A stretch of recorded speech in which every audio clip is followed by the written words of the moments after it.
This is from the second 304 that was almost kidnapped in Colombia. This is her story. Let go. So I had to cut my birthday trip short in Colombia because the first night we was out there, we almost got kidnapped. Like literally, y'all. This is real. This is not to shit on nobody country, but don't go there as no black woman. They target young girls. Their ratio is 80 to 20 when it comes to male and female. Like it just wasn't safe out there. So I gotta start from the whole beginning, and I don't want nobody telling me, "Oh, I've been there before. I never experienced that." Don't discredit what happened to me, and don't try to undermine that shit. I need therapy. This is very traumatic. What happened to us? So when we let's start with the delays. It was so many delays even trying to get to Colombia. If y'all watch my other stuff, we missed our first flight. Okay, cool. We were supposed to get to Colombia at 12 p.m. We didn't get to Colombia until 10:30 p.m. that same night. All right, so basically, like our first full day, this happened to us.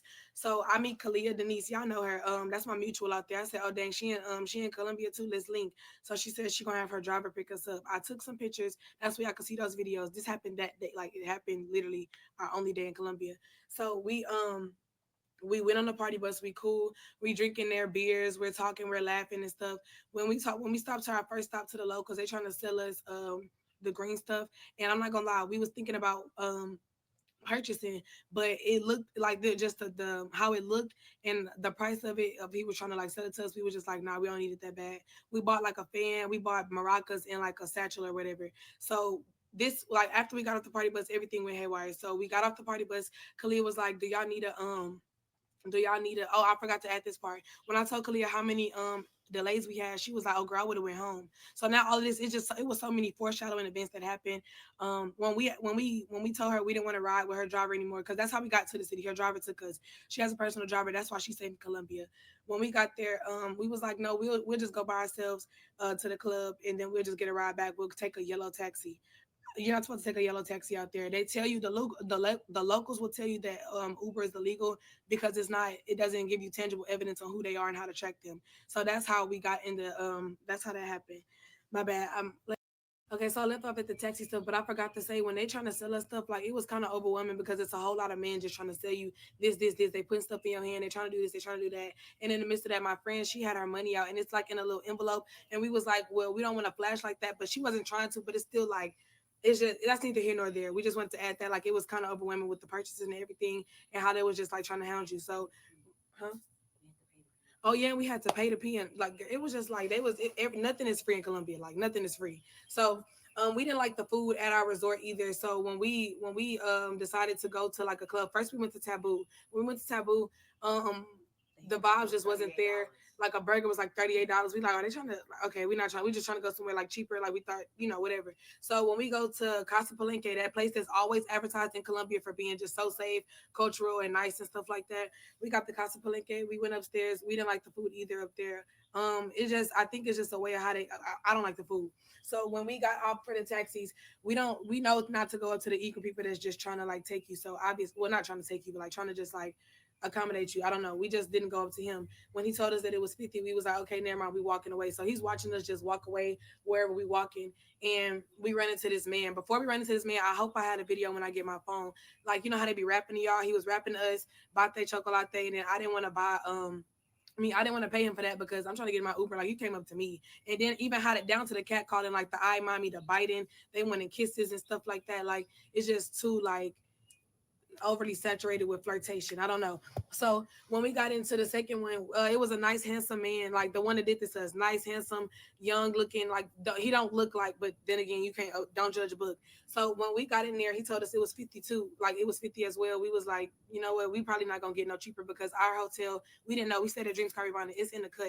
So when he told us 50, we got in. When we got in, my friends, we naturally just put on the GPS just to make sure that everybody going everywhere. We don't just do this only there. Like we always do that when we travel.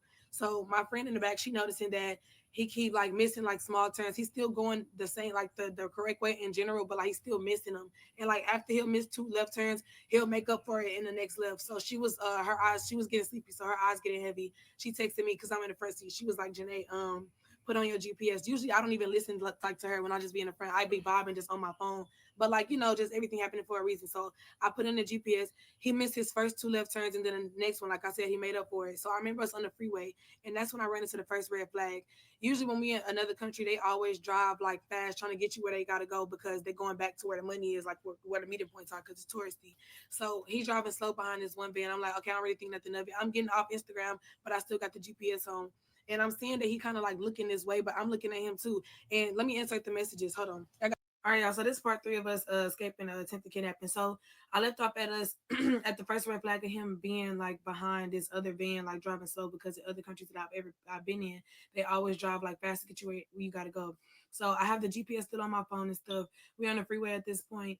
I'm about to show y'all the messages. So these are messages right here. This is just normal paranoia for us just outside the country. We literally are not thinking nothing out the ordinary. The reason why I was comfortable with him like missing his turns, because I'm thinking like maybe he know his city, he know how to get there. So by the grace of God, I woke up, y'all. Let me rewind. So at first when we got in the car, he had the windows down. He rose them back. I rose some of mine up, and I noticed that he turned the air all the way on. So I'm getting cold. I'm guessing he thought we was drunk because when you cold, you're gonna go to sleep. So Maya was already asleep.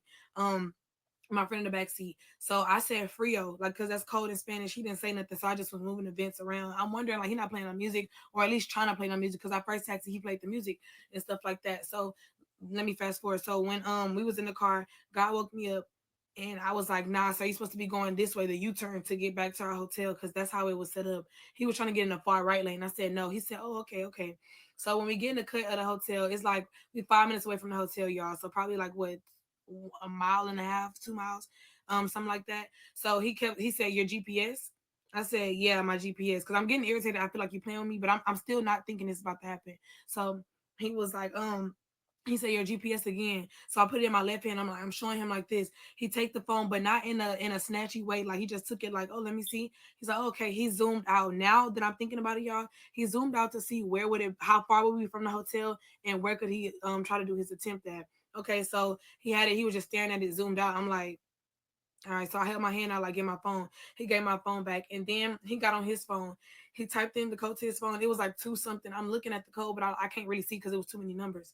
So he got on his phone. I think he went to like Safari or somewhere where his search was, typed in a few words, nothing too out the regular. He slid his phone back on top of the steering wheel, and then he tried to make a left turn, but like I said, he had the directions already. You already knew to go straight.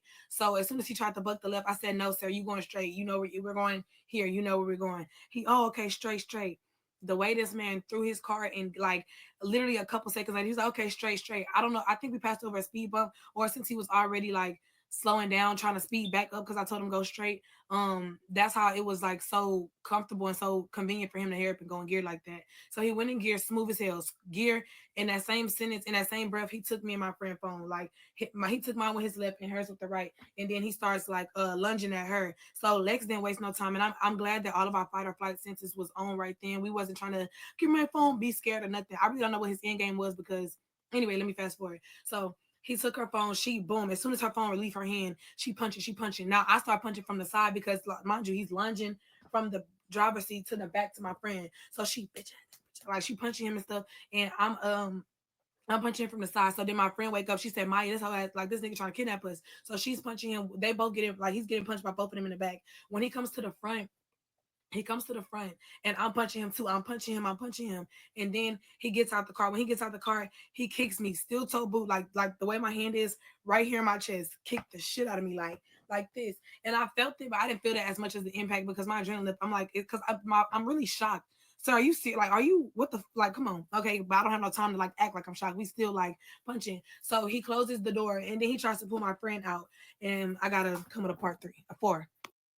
Okay, so all right, y'all. So this is part three of us escaping attempted kidnapping. So I left off at us at the first red flag of him being like behind this other van, like driving slow, because the other countries that I've been in, they always drive like fast to get you where you gotta go.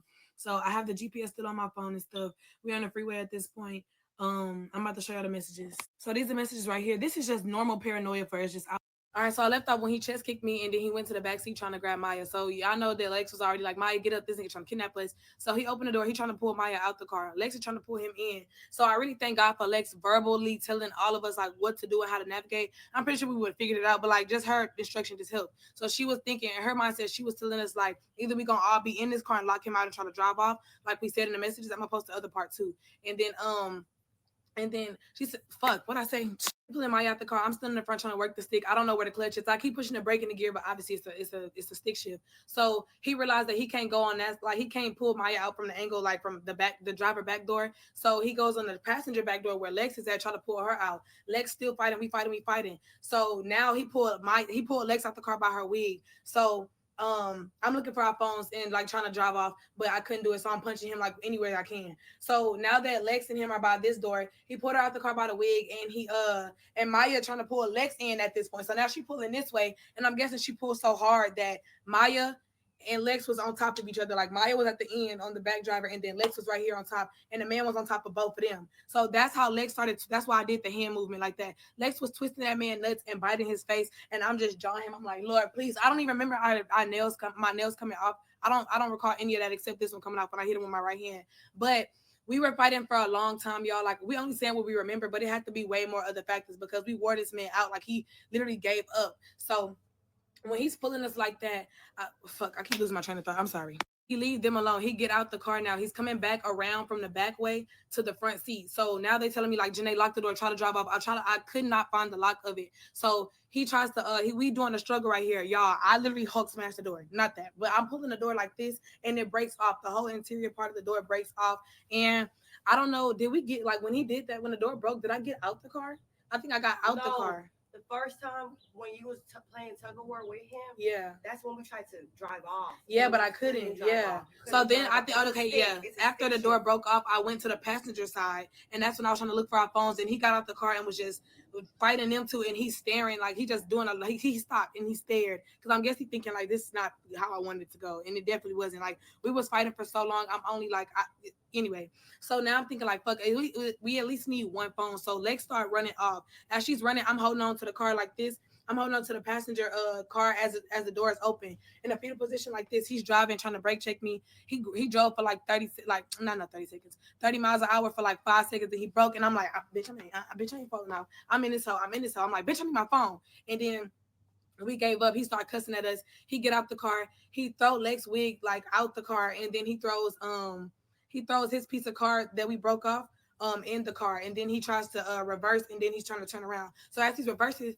I'm thinking he's trying to hit me and Maya. I'm like, this bitch I think he's gonna try to hit us, but then he drives off. As he's driving off, he don't stop. Like no, he stops, and then Lex is all the way at, like a little. She's like probably like 30 feet away from us because she was running, and she's telling us, y'all come on, we gotta run. She running, she praying, she repenting, and as she's running, we see these 3 motorcycles. One of them was security, and 2 was like other random people. We don't know who y'all are. We literally just ran and screaming help. I'm screaming ayúdame and help. I mean in Spanish. And y'all, Lex tried to hide behind she tried to hide behind a pole, thinking that was gonna like help them not see her. Girl, they already saw us. We like, no, we don't want to talk to y'all. Fuck no, we running. So this the part 4. It's about to probably be the final one. No. So one of y'all asked, was we just in the middle of the road and nobody helped? No, like we had like a long road until we got to the hotel. So that's what happened. Like it was pitch black. There really wasn't nobody else around except for like little worker spots and other hotels if we were lucky. So when we were running and we finally got out the car, we were running and we saw this man in a trailer. He had like his flashlight and like was waving, and it was like hello, speaking in Spanish because I was saying ayúdame, but you can't help us. So we ran to this other hotel before we got to ours. We saw these security guards. We thought we was at our hotel. We didn't know we was still that far in the cut. It was literally a whole mile away. We only ran for a quarter mile. So when we got up there, they telling us calm down. We like, what y'all mean calm down? Like this just happened to us. Like I'm shaking. I can't even hold my hands straight like this. I'm showing them. They like looking at us like, why I ain't got no shoes on. We telling them we don't have no phone. Somebody asked where our phones at. They're still in Colombia. I'm gonna get to that too. I'm trying to get everything in this one thing. So what did I say? Okay, so he got the phone in our face and he's making us do Google Translate. He's telling us like, where do y'all stay? I said we stay in Dreams Caribana. Take us back to the hotel. But in the middle of us trying to stay sane, we still tripping because it literally just happened. So we crying. Then Lex get hysterical because she said, "Are y'all in on it?" So now I'm thinking that's a real possibility. We looking around. They started laughing at us. Yeah, they started They was chuckling laughing like about something. they and probably was I laughing about was something like, else. I was like, what's funny? Like, what yeah, the we fuck asking is like what's funny? funny, and then Maya, she getting hysterical too. She trying to sneak through the gate that's obviously locked. She trying to like squeeze her body. They're like, hey, don't do that. And we like, okay, don't trip out because Like, I didn't even Lex got a process. I son. coulda Like, shot they could have shot me in my back. yeah, but her whole mindset was thinking, well, if I get through their gate, I'm gonna go to somebody else's lobby so that lobby worker can help us. We thought they were in on it for a long time because they were talking in the microphone, but we didn't know what y'all were saying. Whole time they were talking to the hotel, so they asked us what room do we stay in. They was like, Don, they was telling me don't give them our room number. Hell nah. I'm thinking like it don't even matter because we're leaving tonight, like today, like seriously. So I lied and I told him a room number the next door over. I said 443. So they came back and they was like, who is Chantel? I said, oh fuck, okay, they know I lied. All right, so 442 is where we stay. I told them 442 is where we stay. Help us. So they said the hotel was coming to get us. And we like, when we not waiting? What you mean they coming? Like we gotta wait here? What do y'all mean wait here? Like I said, still speaking through the Google Translate. So he telling me, they coming right now. I said, okay. So when the car got here, it was an unmarked car. We looking like hell no. Like I'm thinking, what it can literally happen again. That's a real thing. People be in on it, acting like they just safety and trying to, cousin of a cousin. Like we don't know nothing about that. So we told the security guard that finally calmed us down. Like I even cried in his arms just a little bit. But I still forgot to tell y'all, I was giving so much thanks. I would literally have my hands up. I'm like, Lord, let us use the right discernment. Thank you, God. Thank you, God. I almost dropped to my knees, but I didn't want to be dramatic. Well, no, that's not even dramatic, bitch. That's thankful, like literally. So I'm thanking God. Anyway, so we told the security man from the previous hotel, ride over there with us. I don't like how touchy he was. It was like, I guess trying to calm us down, but should know Colombian be touching me after y'all motherfucking people tried to get us. So he like, are y'all calm? Like reaching over like that. We like, man, like just whatever. So we seen the hotel in the distance. We like, okay, we cool. So when we get there, they trying to ask us what happened. We not talking to nobody. I'm crying. The people, they look so like sad in the face because they looking like them. Like they later on when we asked them, does this happen? They was like, not at this hotel, but it does. Like it's known for in Cartagena. We never knew that. So we rushed past them. We told them a little bit of it, but we all going together because we don't have our phones. We go straight to our iPad. Luckily, all of us have iPads. So we calling our people. We crying. We hysterical. Then we go downstairs. We wait for the police to come. One of our friends was like, I really don't feel safe because like the hotel is open. And like I said, we don't know nothing. We're not trying to trust nothing. So we go back upstairs and they call us and tell us when the police here. The police, we had our tracker, like he turned our phones off, obviously. I'm about to show y'all that too. All right, so this is my phone still is to this day. It was 12 minutes from the airport when I like last tracked it. So the police was asking us like, do y'all? They said the Colombia law is different, and we gotta like to be able to get him prosecuted. We gotta go there to self-identify him. I'm thinking they have a Sprinter van to pick us up in and stuff like that. I'm thinking it's just like a police car. Any police car doesn't have no doorknobs on the inside. Now we in a van. Just our luck. Y'all take us to the address where it's the fucking cartel slaughterhouse. We open the door, and then now we subject back to this bullshit. And then like I said, police be in on it. I don't care. Like in third world countries, they're known for the cartel running it, like the cartel running the government or the cartel being the government. So anyway, we was like, nah, we not doing that. You need to go find it. We can give y'all the coordinates and stuff in the WhatsApp so y'all can communicate with us, but we're not giving that. Then they asked to take our Maya iPad. Maya was like, well, it's the only device I got. Like shit, like we trying to find the other devices. We're not doing that. His location changed like 5 times though. The reason why we were saying no because it's 40 minutes away from where we at. That's 40 minutes there, finding him and then coming back. That's like a total probably like 3 hours. We're not doing that. So when they finally drove, they drove over there and they called us when they got up there. They found 3 different taxis and we was like, well, there's distinctive features like the tent. It looked like the previous victim probably was trying to scratch the tent of the window. I broke the door. Maya phone is in there. All of our shoes are in there. Like we literally was running bare feet in the streets of Colombia. Feet was black as hell. So they found one car. They didn't want to look through none of them because they didn't have probable cause, even though our phones are probable cause. So they go to this one man and they was like, we're gonna call y'all back. We're gonna try to call the owner of the taxi and ask them could they unlock the door. If our person is a criminal, they're not gonna unlock it. And then we gave them a description. The person that they found was the exact opposite. We said he was Moreno. That means dark with a goatee and he was young. They gave us an old light skinned yellow bone Colombian man with no facial hair, just old as shit.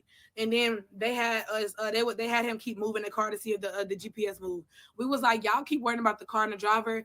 If you find the missing features, you're gonna find the car. So obviously that wasn't the car anyway. So we left that alone. We was like, the police really weren't trying to help. They probably was just trying to do enough for us to get off their back. And in the same sense, we was like, in the same sense, they probably wasn't trying to be too helpful because like you're alive. That's already a blessing in itself, which you right. So our flight was at 1. I think this was at 3, 4 in the morning. At this point, nobody's going to sleep. Our parents keep checking in, keep praying on us, keep calling us and stuff like that. We ate breakfast and we went to the hotel.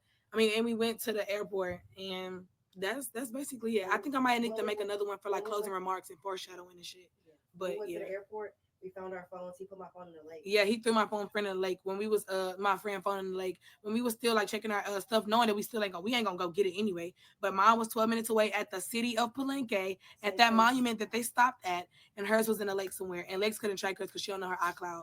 But the last video, y'all don't really have to watch that. That's just like closing statements, foreshadowing, Kalia's thoughts, all of that, because it kind of tied in. Like once you start thinking about everything, it's like damn, all the times we're there, we are truly God's favorite, and we wore that nigga out. We was not going in or out because my whole thing was I'm not finna have survivor's remorse and tell my friend's story. Oh, she fought a good fight, or oh, I couldn't save her. Why would I? How would I look my friend's mothers in the eye and all drunk at the pool, taking those pictures in our swimsuits, and then later on we had no desire to drink. Like they gave us 2 bottles because it was an open bar on there, and then we also had like a Smirnoff and like the Colombian beers. After that, we didn't have no desire to drink. We wasn't even drunk. It's just a sign within itself. Also, when we were talking like we were just talking earlier about cutting people off, Lex was like, I'm about to start using my discernment more. I should have cut such and such off way like ahead of time. I thought that was pretty like, just ironic and stuff. And then on top of that, we was talking about DV when we was at the Casa Palenque restaurant. We was like, I just can't see my friend get beat up. Like if anybody touch y'all in front of me, I'm gonna go for what I know and do what I gotta do. And we were talking about how we just lead together, stay together. Like it just all so crazy that all of this happened before all of that happened. But the next day is saying we made it up. I didn't do any of my excursions because we had to leave. Like when I said tomorrow, I meant that day. Like when we got all that stuff happened at 1 a.m, a couple hours later we had to go paragliding, but we didn't do any of those things. As far as phones, we never got our phones back. We were on our iPads calling our parents, and then we all ordered phones like that same night so they could come when we got there. People that was trying to get on us for letting our friend go to sleep, we're thinking we're comfortable, not saying that she should have fallen asleep, but I didn't know she was sleeping. So I look back just randomly and I see, oh, she's asleep. But I'm thinking, okay, we good. We got her and we did have her. And I also, at first I got kind of sad and mad at myself because why the fuck didn't we wake her up? But then now I'm glad she fell asleep because he only saw us two as a threat. I'm thinking he probably thought that we were going to run away and then just let her be sleeping. Then by the time we get out and we out the car, she don't have time to wake up. Maybe something like that. I also wanted to add, when I said God woke me up in the lick of time, I wasn't asleep in a deep sleep. I dozed off for literally 10 seconds. And when I did wake up, that's when I noticed that he was going the other way. I was never like sleep for longer than 10-50 seconds. I literally got sleep because I was cold, woke up, right time. God told me. I also don't think this was planned because had it been planned, I feel like he would have had his ducks more in a row. When we were fighting, he had his phone in his hand for some of the parts. And I'm thinking if we would have let up just even for a little bit, he would have took his phone out and called back up and stuff like that. But the 3 motorcycles, that could have been a coincidence. But then again, why security riding on motorcycles at night? So maybe he did have it. I really don't know, but I didn't see him on his phone, for real. You might see us laughing, but none of this is funny, truly. And sometimes I even get survivor's remorse, like, damn, like imagine if one girl was off point even a little bit and now she's not alive to tell the story or free to tell the story. Like, our parents call us every day. It would have been out the ordinary. Imagine what they had to go through. What if they didn't have enough funds to get to Colombia and try to look for their daughters? And then when they got to Colombia, where do you go from there? Because all of our phones. They shouldn't have went anyway. This is not our first time out the country, and it still won't be the last. It'll be the last for a while because we just canceled our Bahamas trip in May, for obvious reasons. But I don't like how y'all saying what we should have did. We shouldn't have did shit, but stay alive, get out that man place, and go home. And that's exactly what we did. No matter how it did. We shouldn't be blamed for nothing. Of course, we probably should have researched the yellow taxi, but if you look on TikTok, I've never found any kidnapping stories. I never found anything. The same place where we got taken from, Casa Palenque, is where they had a little women doing all of this and they be looking all tropical and happy and shit. So we're not thinking we have to do that. And then we had a travel agent. Every other time we went out the country, we stayed at a Rio. They don't even have a Rio in Colombia, I don't think. But I told her I wanted to stay somewhere different, just to because we know how to Rio. We know what to expect from a Rio. And I don't regret that. Only thing I would say is we should have said we needed a personal driver. But I'm thinking only people from